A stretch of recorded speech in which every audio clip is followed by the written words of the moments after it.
Good afternoon. I'm James Hayes, intervention specialist slash help interventionist here at Man to Man. And I have some special guests in the building with me again today. Before we get started, I'll let my guests introduce themselves. But we're going to go into a very important topic. It's kind of continuation from what we talked about last week. But before we get started, I'll let my guests introduce themselves. Hi, I'm Jamika Wade. I'm from Charlotte, North Carolina. I'm a medical assistant. I'm Daniel Myers. I'm a nurse by trade. I'm also the MATSUD program director for Caresouth. I'm just glad to be here once again with Man to Man.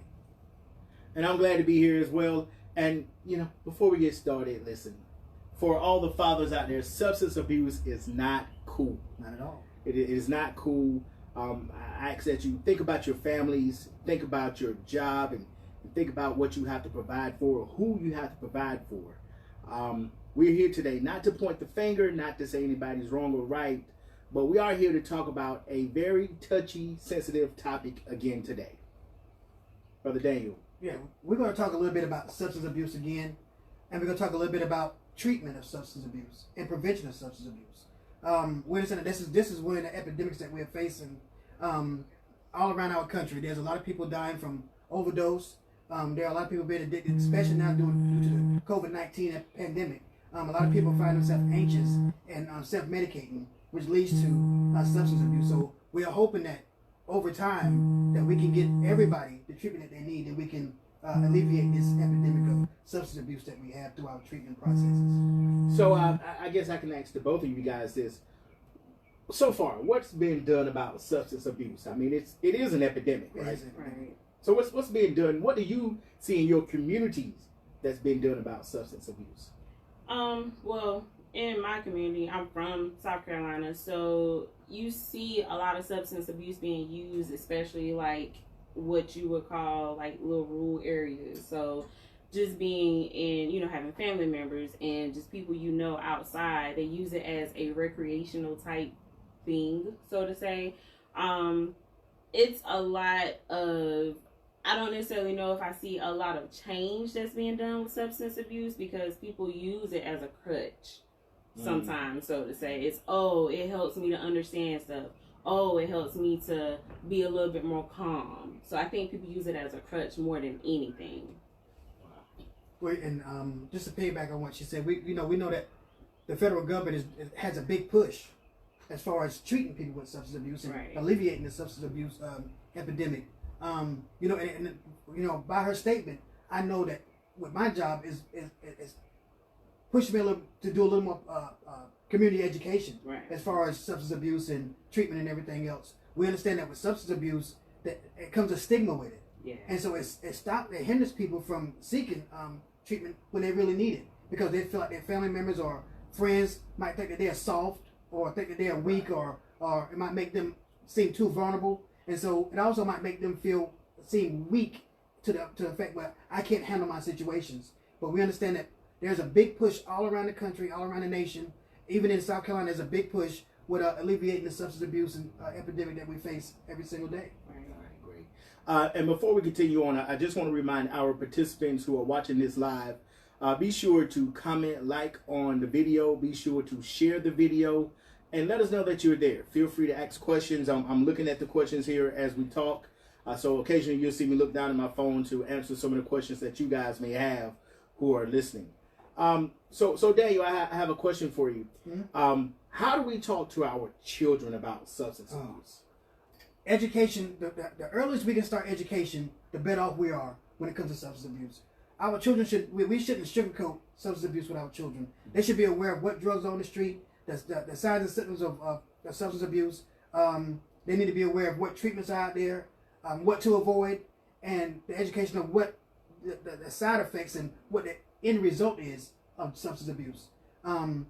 Children from the moment they can understand your conversation, we should start having this conversation about what to avoid when it comes to that.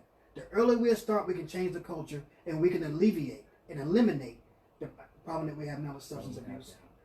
Jamika, you have a daughter, and you have a young daughter. Mm-hmm. What would you say to your young daughter who is, say there's drugs or some substance abuse at school, because we know that these things sometimes get on school. All the time. What would you say to your daughter to try and prevent her from getting a hold of this substance or substance abuse? Well, for one, there is a lot of influence, of course, at school. You have peer pressure. So I always encourage her to come and talk to me about anything. Good. So we have open conversations where if she does see something that doesn't look right, doesn't feel right, she knows to at least walk away, let the teacher know. If she's not comfortable with saying anything to the teacher, let me know. I can talk to the teacher, call the school, bring it to their, awareness so they'll know. Like I said, with the influence, especially this is my best friend. She says it's fine. Mm-hmm. And she has other friends that want to do it. And, with that peer pressure, it makes kids feel like, oh, well, if I don't do it, I'm not cool. Nobody wants to be my friend. And I always try to let her know, like, it's fine to stand alone. That's right. You have to believe in, your morals, what you've been taught, how you've been brought up. So if a friend is like, oh, well, you're not my friend because you don't want to do it, they're not real friends in the first place. Real friends, or like they say, true friends don't allow friends to be on drugs or to do the wrong thing. So I always give her that open forum to come to me, talk to me, let me know what's going on, let me know your thoughts. That's it. Great. Daniel, I would say something similar to you. Say your son is, he's trying out for the basketball team. Mm-hmm. There's a lot of cool guys on the basketball team, and everybody wants to get high before practice. Mm. What conversation would you have with your son to prevent him from taking part in what the other guys are doing? Well, that's a good question because I actually work with the athletic department for Latta High School, and I work with the football team and the basketball team. So this is a conversation I have with those guys often, that these drugs don't enhance your performance. They delay your performance. And so the Bible tells us that we need to bring up a child in the way he should go. And when he's older, he won't depart. So which means we need to start this education early. And children need to understand, too, that legal substance is not just marijuana. It's not just your pills or your cocaine or anything like that. But it can be anything that's taken out of context for the purpose it was intended to be used. The big thing now in school is the vapes, because you can get the CBD oil, you can get the THC or whatever, you can get all that stuff in those vapes, and the teachers don't know because it don't smell like anything, or it smell fruity. And so the children find that appealing because it's a fruity smell. They don't see the dangers behind having what they call a pill party, a punch bowl party, where they go to their grandparents' house or even their house, and they get all these drugs, and they have all this polypharmacy in a punch bowl, and they get a handful and just take them. Every parent should know what a rainbow party is. That's right. And so which means if your child is saying, I'm going to the party, we're gonna, and they try to use talk because they know we don't understand. Right. But we need to educate ourselves as well on our children's language. So whenever they're talking, we know what they're talking about. But a punch bowl party, a rainbow party, is when the kids get all your medicines, all your narcotics, or over-the-counter drugs, and they put them in a punch bowl, and they get a handful of them, and they take them. And so we see a lot of kids now suffer from overdose because of that very issue, because they don't understand the dangers behind taking somebody else's medication. First of all, medication safety is number one when we're teaching our children. Yes. Don't touch this. I mean, the child-proof caps that we got is important, but when they get old enough, they know how to get in those caps. So teaching them the bad side of taking somebody else's drugs or taking drugs that's not intended for you is very, very important. There's a syndrome called Johnson-Stevens syndrome, which means that you're taking a drug and have an adverse effect on you, and it affects you physiologically, and it can really destroy your body. It can kill you. But don't we do that, I don't want to say as a culture, but as adults? Yeah. We take each other's medicine, like you say, hey, you know what? I got a pain in my back. Can I borrow this? Do you have that? Yeah, right. So we do that. We do. And our kids watch us do that. Right. And so we perpetuate that culture of sharing medications. And so we need to be more mindful of what we do.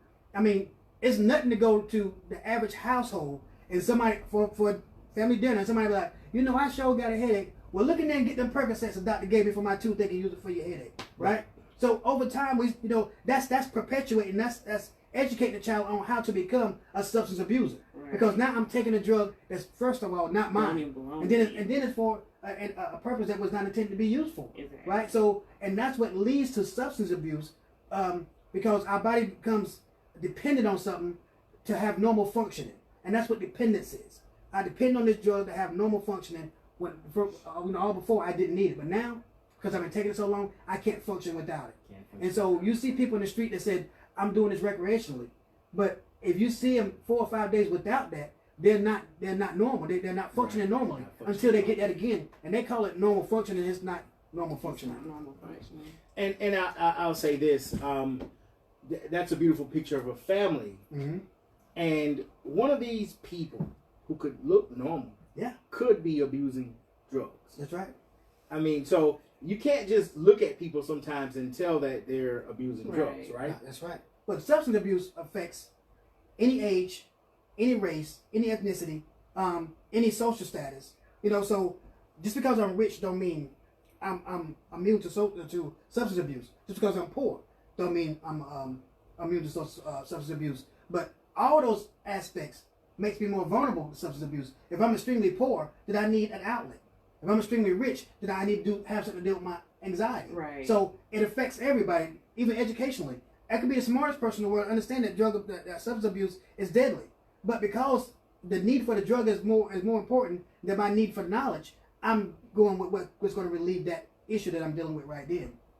So I have a question for the both of you, and if the both of you could kind of answer this. When it comes to prevention and getting out ahead of the curve, just give me one step that you would personally take to try and prevent not just children but adults as well. Try and prevent them from even getting involved in the substance abuse. I think one step is educating people. Just like he said, you know, people try to depend on it, but if you don't have the education or the knowledge to know what certain medications have, what adverse effects they have, you can be taking your own medicine and then go and get a Percocet or something from somebody, and it gives an adverse effect to what you're already taking. Yes, it can kill you, and you don't even know. You're just popping pills just to feel good. Right. So the education of it, I think that's the first step. And education is always the key. Education is always the key when it comes to this type of issue. And we also need to educate ourselves on, not even, like you said, about the side effects and the adverse effects of it, but also how important it is for us to start early. Right. If we don't start early, then we're behind the 8 ball already. Right. And so trying to catch a child when they're in their teens, when they've already been exposed, makes that journey a little bit harder. And so we have to have education. Education is the key to stopping this. I mean, that's the most important thing. Our motto with the Rural Communities Opiate Response Program is that it's our job to reduce the morbidity and mortality and harm associated with substance abuse by using prevention, treatment, and sustained recovery. And so that's very important that we use that. And like I said before, one of the things I took from, and this is not my slogan. This slogan belongs to I think it's what's the name of that place over? Oh God, I forgot the name of it. Over in Wilmington. But it says that every community is responsible for its own health, right? Gotcha. And it also says that every overdose is preventable. Yes. So how is it preventable? Through education. Education. Right? And through not only education with our families, but even the providers that give you the drugs need to start doing education on those drugs. Because if I just give you a thing of Percocet and say take these for pain, and don't give you the side effects, adverse effects, what you should mix it with, then I just did you a disservice. Just added to the addiction. Right. And so I'm sorry. Go ahead. Then one more thing, with Rubicon behavior over in Hartsville, I work with Teresa Barnes, and she's the Project Echo prevention officer over there. And so part of that is also knowing what to do with those drugs once you're finished using them, getting rid of them, disposing of them. And so every county has drug take back, and every nation or every state has a drug take back date. And so, but all I did not know that. Yeah. So and you can take them. You can take drugs anytime to your local police department. Yeah. Any drugs that you don't have, you can take anytime to your local police department. If you can't find nobody to give them to, bring them to me, and I have a box of this, what they call a deterror box, that I can put those in, and it neutralizes them, and so they cannot be of any effect to anybody in the community. But do not, I repeat, do not flush your unused medications down the toilet, because it affects our water supply. Do not, please do not. Next question, and I think this kind of goes into what we're talking about. We're going to talk about legal drugs here for a second. prescription drug abuse. How do we deal with, and I know we said education, but there are a lot of people in the rural, well, just in the community period, who can't read. And so when they get medication, they may go to this doctor and get medication. Then they get medication from here, medication from there, medication from here. And they have all these medications. How do we help people who maybe can't read as good properly take their medications and get rid of what they don't need, or be able to communicate with their doctor and say, hey, doctor, I already have this, or I'm taking too much medication? How do we bridge that gap? I think for one is talking with your doctor and asking, hey, so I know you've already prescribed this to me. Do I still need to take it? Do I need to go up? You need to, that's when you ask your, and that's when you need to ask your doctor more questions instead of saying, oh, okay, I'll take it.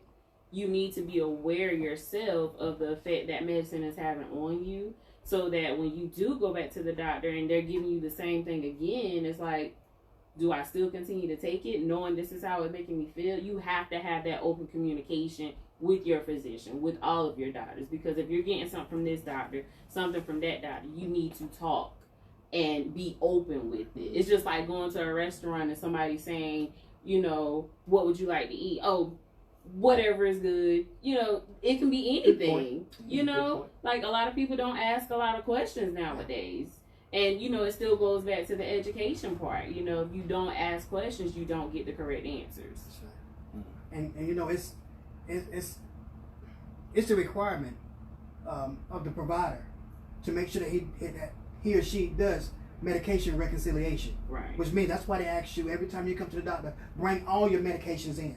That way the nurse or the provider can look at those medications and see which ones are expired, see which ones need to be taken off, because remember, when a doctor's seeing you, he don't always have all your information in front of him. Right. And so even though he might prescribe you something that have an adverse effect with something that you're already taking, but if you got everything there and bring it with you to your appointment, then they can do make reconciliation, get rid of what you don't need, and then add what you do need. Exactly. So to everybody out there who's watching, please share this video with a loved one, with a friend. Let them know that, listen, take all of your medications to your doctor's appointment with you, so that the doctor will be able to see what you're taking, be able to rule out what you don't need, be able to take away some stuff if he's going to add, if he or she is going to add some stuff, okay? Right. So make sure you share this video, guys.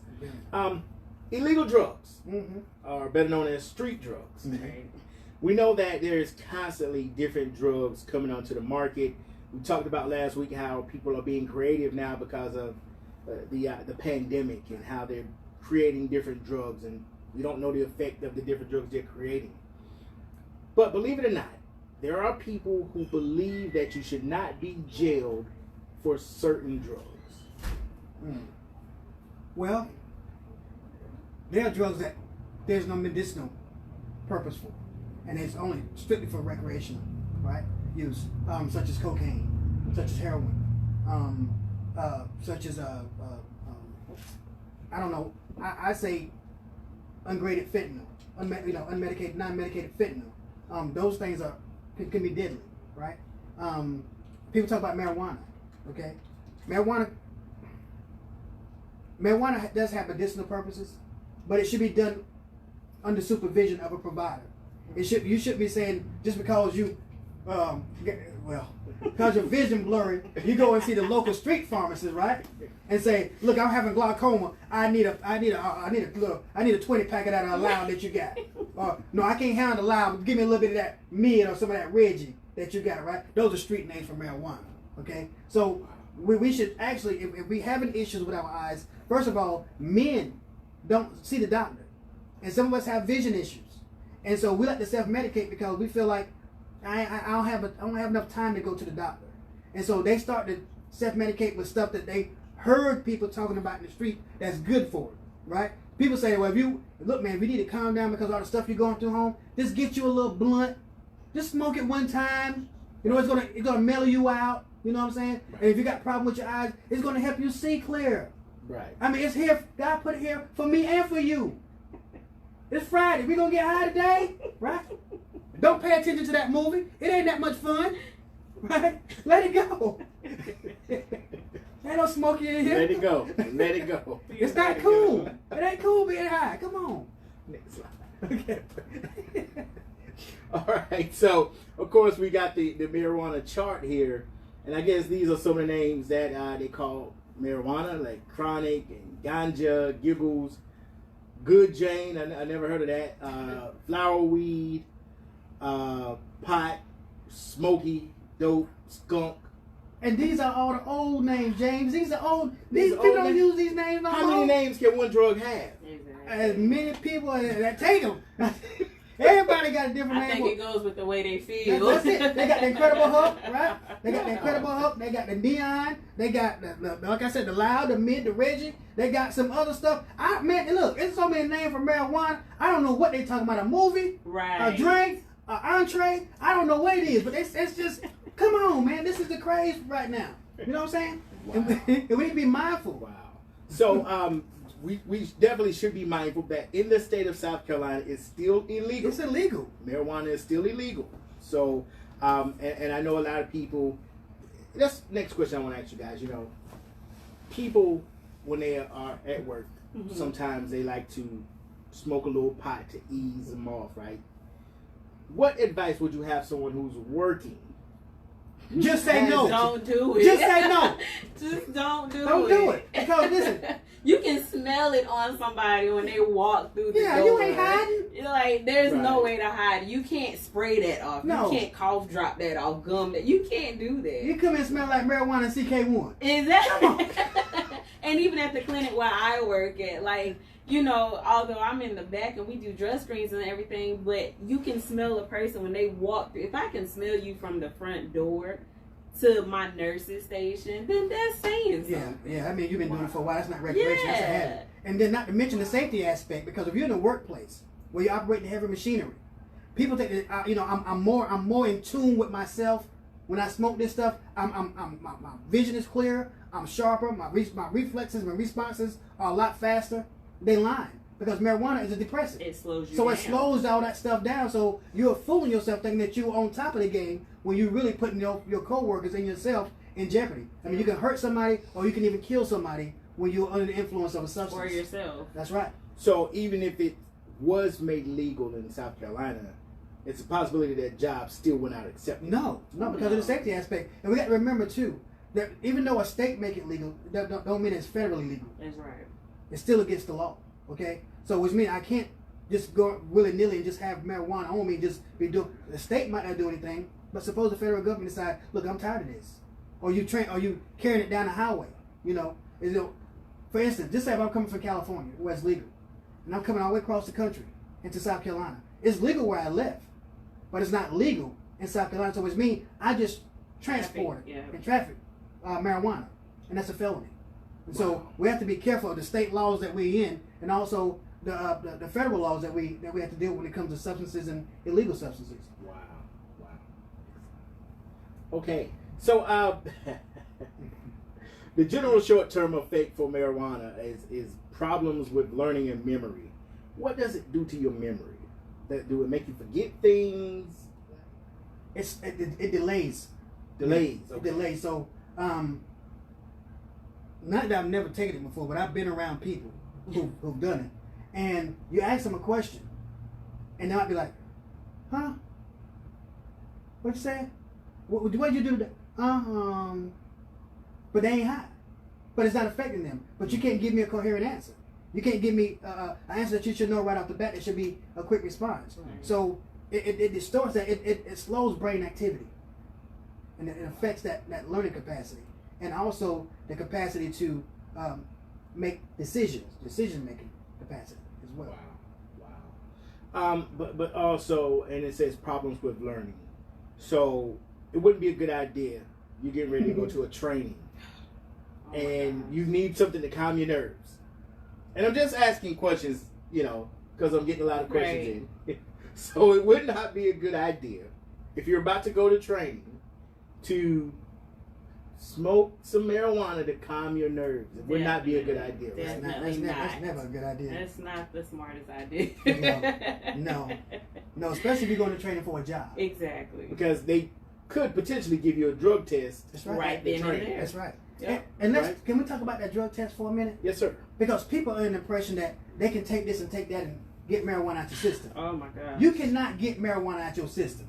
But we have to understand too that sometimes jobs allow a certain level because you said, okay, I might have smoked some a month ago. So there should be, you might have trace in your system. But if you're smoking marijuana on the regular, it's not coming out. It's going to take you at least 90 days to a year to clear yourself. And so since people want to, they want to use somebody else's urine, so there are new ways that you can test for drugs now. So besides the urine, you can do blood tests, of course. And you can do hair samples. You can do hair samples, and you can do buccal swabs, which means I swab the inside of your mouth. Your epithelial cells hold that chemical in it for a while. Yes. So I get those dead cells out your mouth, and I can test those. And it's still going to show me what you had in your system. So you're not getting by, and you're not getting away with doing that. And just to give you a little bit more education, whenever you come in with somebody else's urine, we always check the temperature to make sure it's accurate. We always check the pH to make sure that that it's not acidic or it's not been watered down. We also check your specific gravity to make sure that this is your urine and it's and it's good for right now. So those numbers you can't alter those numbers. Those are numbers that have to be within range for your sample to be a good sample. Exactly. Okay. And so, well, what about wearing weave? Okay, you got weave on. That's good. I'll pull your eyebrows. Wow. Well, I probably can't now because a lot of people draw them on, right? I shave arms and legs. So armpit hair. You do all that just to get a hair sample? Yeah, because you have people that come in for drug tests and it just depends on what that job is looking for. They'll actually say we want a hair sample. If I get a guy that came in like one of you guys, the first question I say is, well, can I get it from your beard? If you say no, my next question is, well, where do you have hair left at? Arms, legs, armpit, chest. Yeah. Those are the main areas I can get it from. So if you look at your arms and your legs, I'm going to get a razor. And so what's the best way to avoid getting shaved all those places? Don't do it. Exactly. Just don't do drugs. Just don't do, Absolutely. don't abuse, not only abuse, but just don't take those illegal substances. Absolutely. Absolutely. And not to mention, marijuana can increase your heart rate. Oh, yes. Right? Cause a heart attack, especially with the stuff that's been input in marijuana stuff now. You're not just getting natural marijuana. You're getting marijuana mixed with fentanyl. Household chemicals. Yeah. I mean, a whole bunch of stuff. I mean, that you got a plethora of stuff in marijuana. So somebody like, I just smoked the blunt. I didn't have no cocaine. But they mixed it. I also have to look at where it's been packaged at. Because just say if I'm a drug dealer and I'm dealing polypharmacy, I deal in pills, I deal in powder, and I deal in weed. I might, somebody might come that day and want the marijuana, well, might want the cocaine or the crack, and I give it to them out of that container, but then I put your weed in that container. What I just did, I just mixed your weed with crack cocaine. So it's like Right? a cross-contamination. It's cross-contamination, so you're getting polypharmacy, so you never know what you're getting whenever you're smoking marijuana. And you never know what you're getting when you're taking illicit substances. So my best bet, the best advice I can give you is just to stay away from and avoid them. Because, first of all, like I know we keep talking about this, but guys think that it's okay because their friends are doing it. And it's not okay. You don't have to, we need to be leaders and not followers. If we got kids and we got children, we need to teach them leadership and not followership because it's very important. Right. I agree. So when we talk about the long-term effect of marijuana, what are some long-term effects of marijuana? Lung issues, because we understand that marijuana has a lot of tar. Yes. So it coats your lungs. You end up having COPD, breathing issues, lung disease, more respiratory infections, lung cancer. Yes. Right. Wait. So marijuana can cause lung cancer? Yeah, people say it won't hurt you, right? I've always thought that Every marijuana time you would not hurt it's you. tearing your lungs up. Marijuana has a lot of tar Yes. in it. It has a lot of tar-based chemicals in it. More It's tar thick. than cigarettes, or the same, less? I guess it just depends on what strand of marijuana you get, because they have the icky sticky, which is real thick with and real saturated with tar, and so usually you can tell the potency of a. Not that I have done it before, but I've watched it on TV. Okay, but you can tell by the color of the smoke and the thickness of the smoke of the marijuana how much chemicals how much tar is in that. You ever burned a tire before in your yard? Like No. started fire? You ever burned any rubber? Any plastic? No, no. You did? So so whenever you burn, okay, just say if I burn regular grass, right? Regular grass give you white smoke, right? But if I put tar or oil in there, it turns that dark. It's dark, like right? a dark gray. So now I've seen it burn, but I grew up on a farm that would poison the animals and stuff. We didn't allow. Well, we did that because we hung out on the corner and we needed something to burn a long time and get rid of the mosquitoes. So a little mosquito smoke, so we did that. And so yeah. So the let's see about the effect on the family, right? What can substance abuse, period? What effect does it have on the family? Breaking a family apart. Yes. That absent-mindedness, because it does slow you down. So, say your child needs to get to a basketball game, you so high, or you have so much in you that you don't even remember to do it. So now they've lost out on that. Or you have to get to a job interview, you can't make it, so now you're out of a job. So it tears that apart, because now you're taking away from the substance of your family. Yeah, and two, first of all, it's illegal. So which means if you get caught with it, you'll be incarcerated. So which means now the family's without a father or without a mother, right? Also, it dissolves the nucleus of the family. So it breaks ties, because now I'm more, my relationship is to this drug. Right. So I care more about this drug than I do my family in perception. When really I care about my family, but because I'm addicted and because I'm a substance abuser, this has all of my attention at this point, because I need this for everyday functioning. And people who are in active addiction tell you that I need this to be normal. I need this because if I don't, I'm gonna be sick. And they're not lying about the sickness, because once you become addicted, getting off, just rapidly removing somebody from this substance causes withdrawals, and withdrawals can lead to death. So now you have death within the family, right? And so with prevention and treatment, it's important that we understand the risk factors of abruptly taking people off of illegal substances. And we also need to educate the family on the process of bringing somebody into treatment.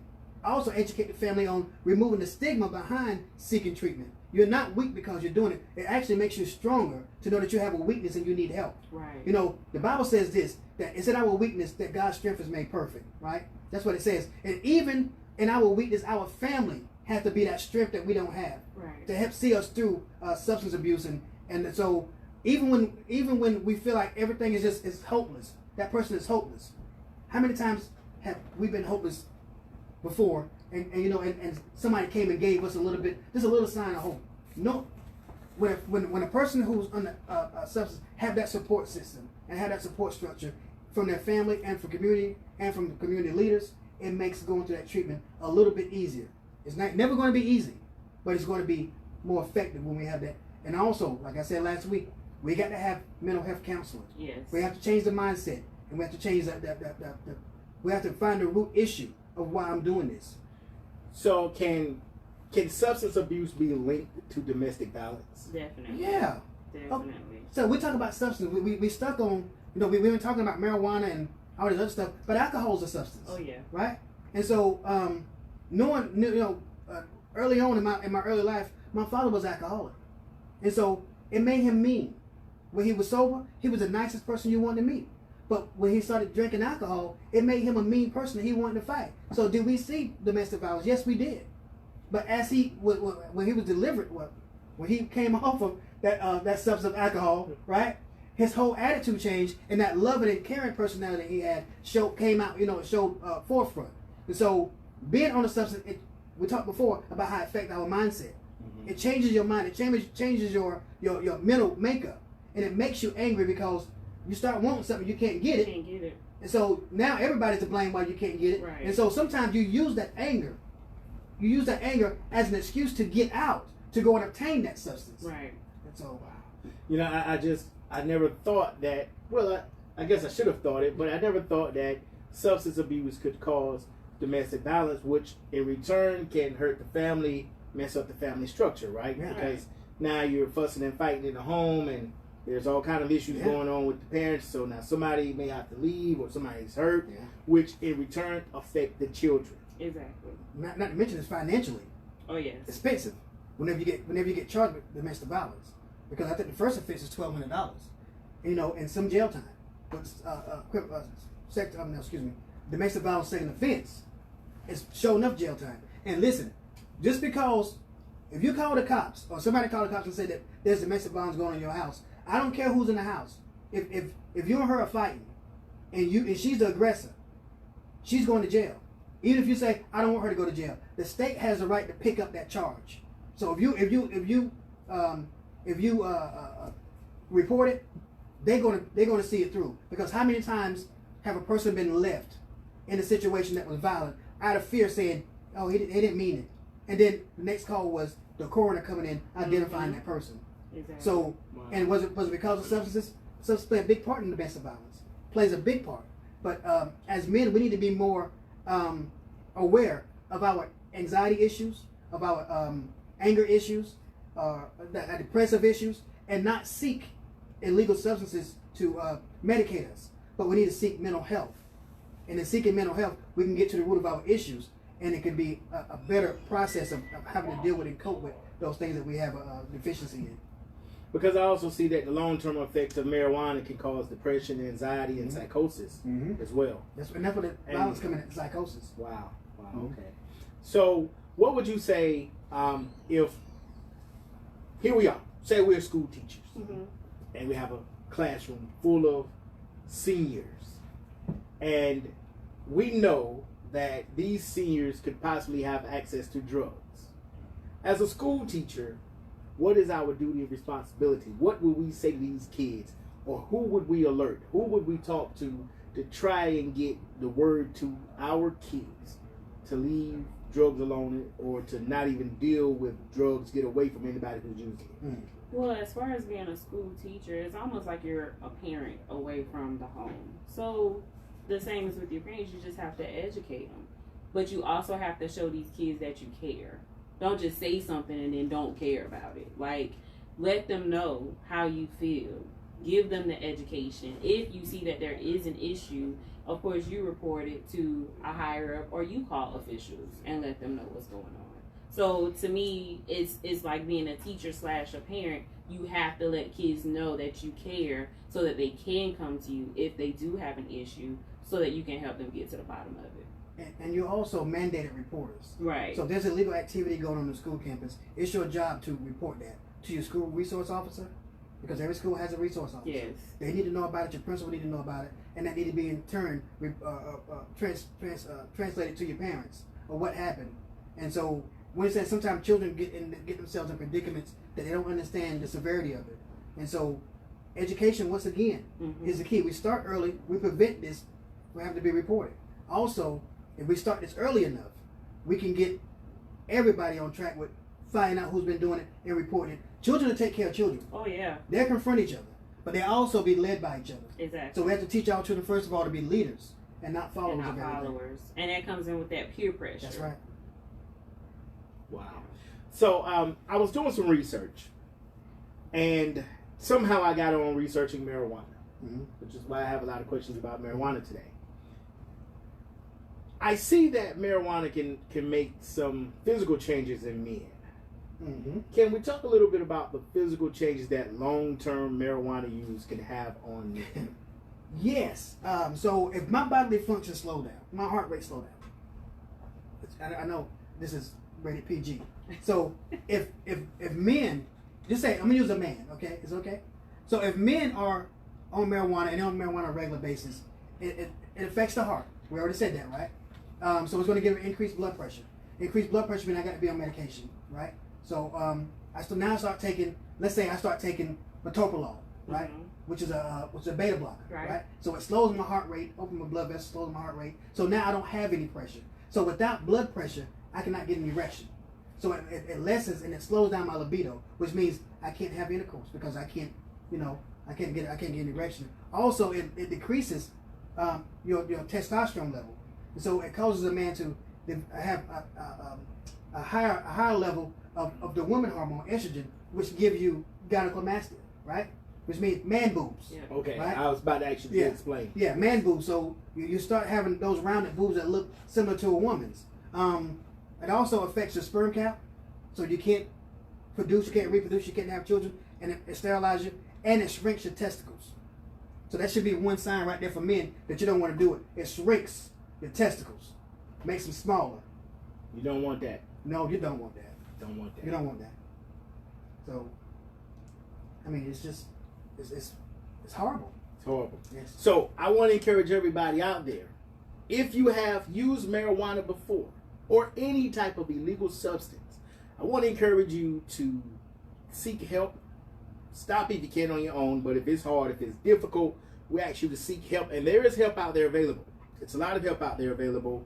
In fact, we gave information last week on the help that's available. If you want to reiterate the numbers, because we hear it, we just feel that, you know, fathers and substance abuse is just not cool at all. It's not cool at all. It's not cool, because we want to make sure that we're in the best position possible to provide for our families and to be the leaders in our family. So we want to do all that we can to make sure that we are the very best that we can. We're on top of our game at all times. And substance abuse, marijuana, is just not cool. Okay, so Caresouth partnered with your local day elders agencies, which is Alpha, Trinity, and Rubicon. We partnered with them in an effort to alleviate the substance abuse issue that we have and to get people into treatment.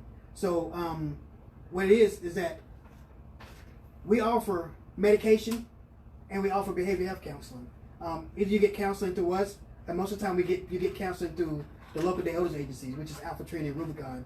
And the drugs that we offer for treatment is Suboxone, which is a pill that you can take to help you. It blocks the receptors, the opiate receptors. So whenever you take an opioid, it doesn't stick to your receptors. It doesn't. You don't have an effect from it. We also use for the women who are pregnant, because women who are pregnant still have substance issues. So we give them Subutex because it doesn't cross the placental barrier and it doesn't harm the fetus. And we also give Vivitrol, which is used for opiates and also used for alcohol dependence. And so, but we don't. There's another drug that people use, which is methadone. We don't use methadone, but we use the previous one that I stated. And if you need help, call any Caresouth office, and they can put you in touch with our MAT coordinator, which is Elaine Carroll, or they put you in touch with me, which is the MAT HUD program director. We get you to the right people. We get your appointment. We get your assessment done, and we get you in to see one of our providers. And not only will we treat your substance abuse, but anybody coming in for substance abuse will also be treated for any medical issues that you have. And those things are covered through a waiver, through a PA, which is offered through our South Carolina Day Elders. And so they'll come in and make sure that you don't have to worry about it. We remove all barriers for treatment. So also, if anybody knows of anybody that have family members, or if you have a family member that has somebody dealing with substance abuse and you're afraid for their life, you can also go to your local day elders agencies or any pharmacy and procure some naloxone or Narcan just in case of an overdose. You can bring that person back because Narcan saves lives. And not only that, but before we get to the Narcan part, we need to get to the treatment part and prevention part. So we need to educate more, get them into treatment, and not only treatment, but make sure that they have sustained treatment, so they don't have to worry about relapsing or going back into the habits that they had once before. Great information. And last week you did share with us about how the Narcan works, and you left some here with us. Yeah. And you also stated that the goal is to make sure that everybody has Narcan. Narcan in every hand. Narcan in every hand. Narcan in every hand is what we're shooting for, because it saves lives, and it's important that we have that. I mean, you can walk down the street and see somebody just walking. They be walking right in front of you, collapse. Yeah. They just got a bump of heroin that was bad, and they just dropped dead right there. The Narcan, you're able to neutralize and reverse the effect of that opioid in the system and restore that person's breathing, because it's a respiratory depressant. That's what opiate is. So it suppresses the respiratory system and it slows down breathing to a point where it's non-existent. And so we want to prevent people from dying. Every time somebody dies from overdose, it can be prevented. Can be prevented. So that's the goal here, talking about substance abuse. We want to prevent as many overdoses as possible. We want to prevent as many deaths as possible. Here at Man to Man, we are very concerned about that, because if a father overdoses, that affects the family. Yes. And we're very concerned about the family. So again, substance abuse is just not cool. For all of you guys who have been following along with us, you'll feel free to go along to our page, www.mantomanfathers.com. www.mantomanfathers.com. You can get all the information about our fatherhood agency there. You can get all about contact information. Feel free to send that information to your family members, your brothers, your uncles, your fathers, your grandfathers. Send that information to them and let them know. Let every father out there know that they are not alone. Man to Man is here. We will be here. We're not going anywhere. All right. So to all the fathers out there, you're welcome to reach out to us at any point in time. We're getting ready to wrap this up, but is there any information that you guys want to share before we actually sign off? Please, if you know anybody that's having addiction issues, please get help for them. And if you can't find out where to get help, once again, call any Caresouth. We in 5 counties. We in Chesterfield, we in Darlington, we in Dillon, we in Marlboro, and we in Lee counties. So please, you can find us anywhere. Come by Man to Man office and pick up one of the flyers, pick up one of the referral cards, and you're able to. You're able to get into see a provider pretty quick. So don't hesitate, because it requires our immediate attention to eliminate this epidemic that we're facing, which is substance abuse. Absolutely. Future Miss Jamika Wade Hayes. Anything you want to say before we leave? Just like we stated before, just educate yourselves, be aware, keep open mind, keep communication open, and just like he said, if you need help, just make sure you get to the right people. All right, guys. Thank you for tuning into our live. Again, please share the information to all of our participants. After you watch the video, we will have a link for you to go on the link and do a survey. So please make sure you do that survey.